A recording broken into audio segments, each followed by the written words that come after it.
Yes, children, see now why we have seen the variable names. What are the variable names? The variable name, the names which are given by the programmer. Okay. There are now we have to see there are some rules. There are 6 rules we have to follow while naming a variable. Okay. So there are certain rules in Python which have to be followed to form a valid variable name. Any variable that violates these rules will be an invalid variable name. If suppose a variable name is given, it should be valid or not by you have when while naming you have to follow all the 6 rules. Okay. So the first rule is a variable must start with an alphabet, whether it's a capital or small, or an underscore character. Means you can write a, okay, or you can write capital A. This is a variable name, or you write underscore a. Okay, these are all valid variable names, right? A variable name cannot contain spaces. If I want to write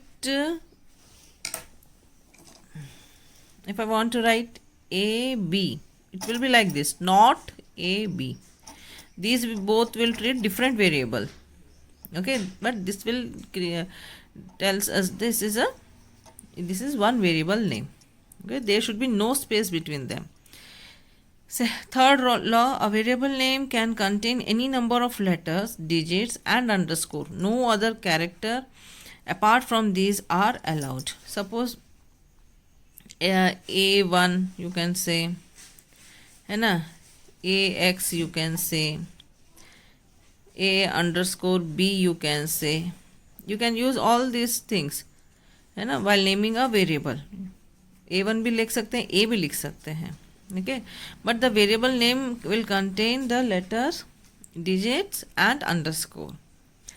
Fourth one, a Python keyword cannot be used as variable name. I already told that there are some keywords which are known as reserved words, right? That are being in the Python library. So those keywords will not be used as a variable name. So the next fifth one is variable names are case sensitive. Means small name and capital name both are different. They both are different variables.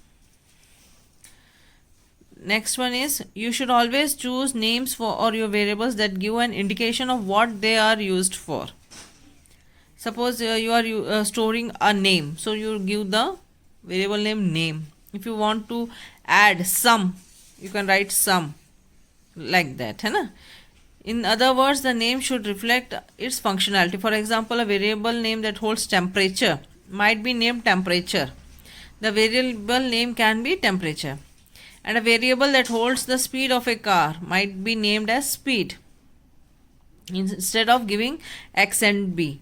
Why? Because if you are giving x and b, we are not able to know which type of variables, what are the variables being stored in this variable. So if you are using the temperature, you write the variable name temperature. If you are taking the speed of the car, you just take the variable name as speed. So these are the some rules which you have to follow while naming a variable.